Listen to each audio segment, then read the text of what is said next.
Hi, good morning, good afternoon, good evening, wherever you are in the world. Welcome to my Wellness Wednesday Tips. I'm your host, Rebecca Pierce, your creative transformation and mindset strategist. And I'm here to help plant some seeds in your mind to help you create your best life yet, whatever that may look like for you, whether it's having more healthy relationships with yourself, with others, if it's building a strong financial center, or if it's just living life out loud and on purpose. That's what I'm here to do. And we begin our Wednesdays always with talking about what was the first thing that popped into your mind this morning. Was it a positive, life affirming thought or a life draining thought? And usually this thought is the second thought that comes after the first thought, which hopefully is thank you.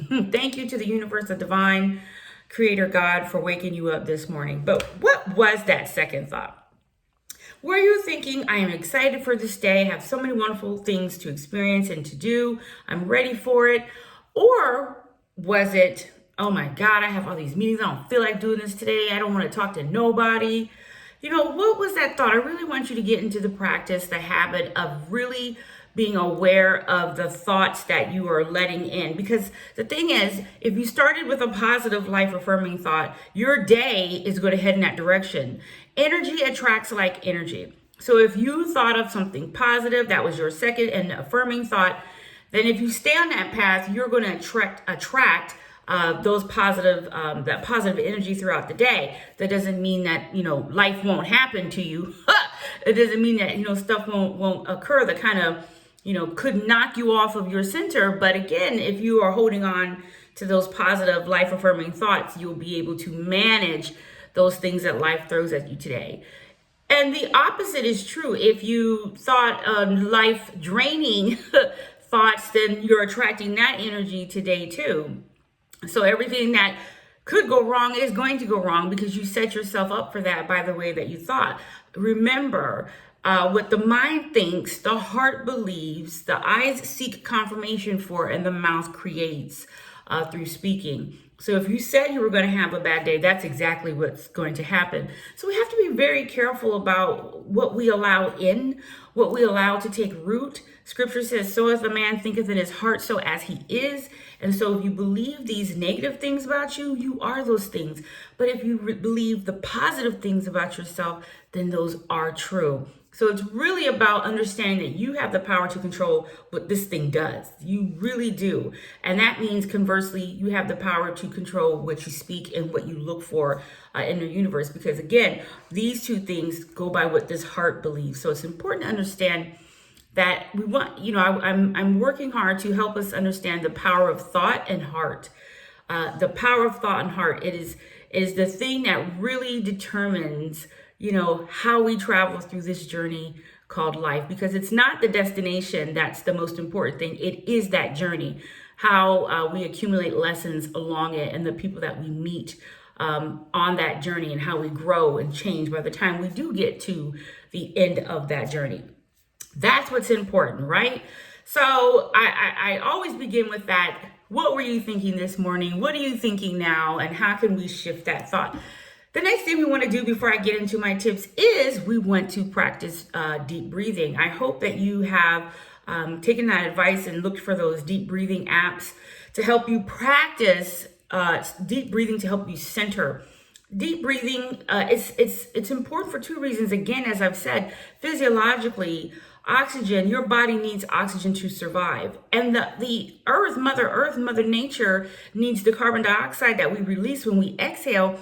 She needs that to survive. So again, you're in a reciprocal relationship with your environment. And when you can understand that the oxygen that your body intakes, that your cardiovascular system carries that oxygen, that O2, throughout the various systems in your body to help your body to function, your heart to beat, your mind to think, your blood to flow, your lungs to breathe, your urinary system and excretory systems to work, all of those things, when you understand the importance of inhaling and then to exhale what you're giving back, that is such a powerful gift that we have to be able to share in this relationship with Mother Nature. So physiologically, we need oxygen. Spiritually, It's breath of life. Again, so many of us are walking around holding our breaths, waiting for the bomb to drop.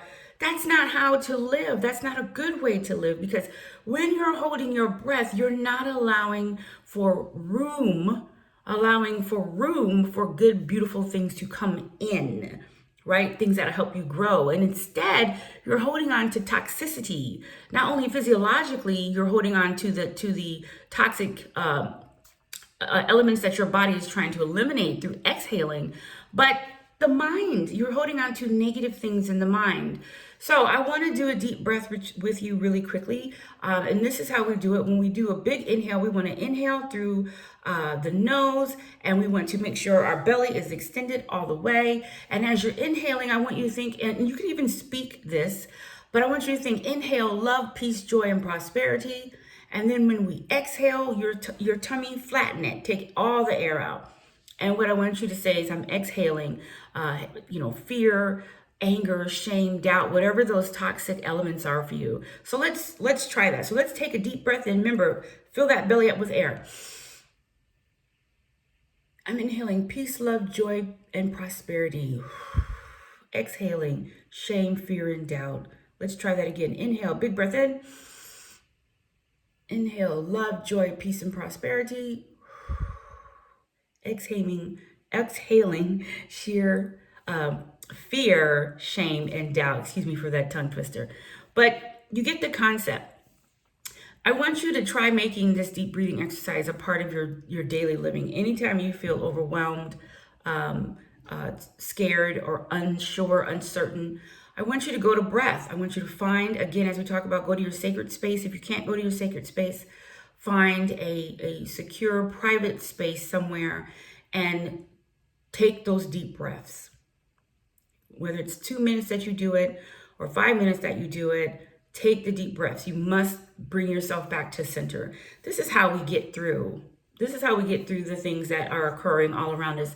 And there's a lot happening around many of us, right? But the external, what I want you to remember is that the things that are happening externally do not define you internally, right? You don't have to allow those things to rewrite who you are or rewrite your story. So you must stay grounded, and deep breathing exercises is one of those ways to do that. So now let's get into our tips, right? Get your pen and paper out and get ready to take these notes and practice these tips as much as you can this week. So the first tip I have for you, which I'm sure, again, you've heard before, but again, it bears repeating because it's so necessary, is help. OMG. Many of us have such a huge problem asking for help. And part of that, again, is because we're ashamed, we're afraid, we're fearful that asking for help, either one, makes us look weak, or two, we fear rejection. I want you to understand, again, that asking for help is a gift to the giver. I talked about this yesterday in our Take Action Tuesday session, that you're blocking someone's blessing when you refuse to ask for help. Don't be a blessing blocker is the message we had for our Take Action Tuesday, for Monday as well, right? Don't be a blessing blocker. So how can you ask for help today? How can you tap into the graciousness of allowing someone to tap into their best strengths and their abilities, right? Because when you're asking for help, it's not just about you. It is about the other person, perhaps having a prayer answered. They may have petitioned for the opportunity to show the universe what they can do, to be of service to someone. So asking for help, I want you to begin to think about this. Take yourself out of the equation. You're giving someone a gift, the gift of being able to do what they do, right? To access and to tap into their skills and their blessings. So think about that. How can I graciously ask for help today?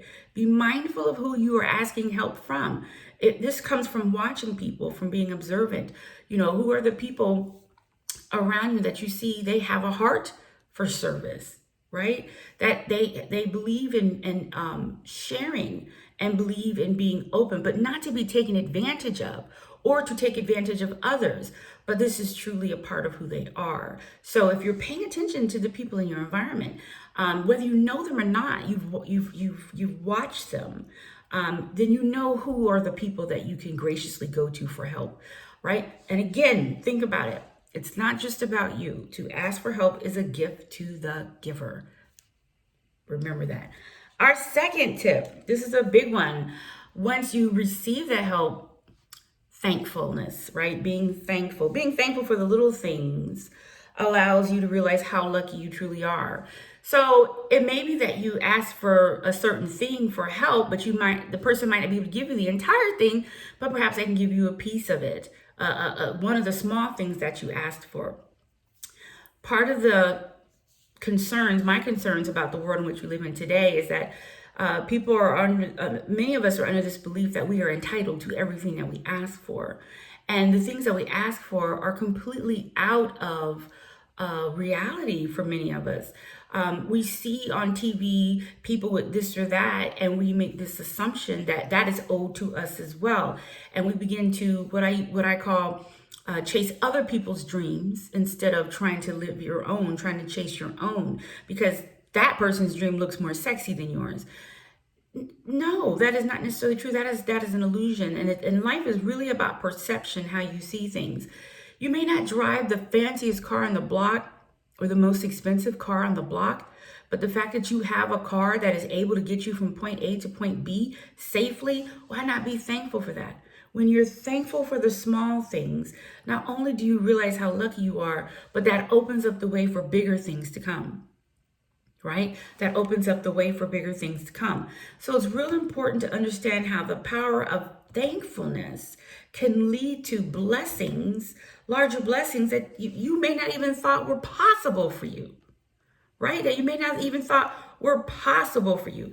But in order to access that, you have to be thankful. I'm looking for a quote that I gave yesterday for our followers, and it was a powerful quote on this. If you read it, it says, "Don't let anyone rent space in your head unless they are a good tenant." That was one of them. That's talking about what are you letting into your mind? Are you thankful for the positive thoughts and belief systems that you allow to take root in your mind? The other post that we put up was, letting go is not giving up. It's surrendering to greater.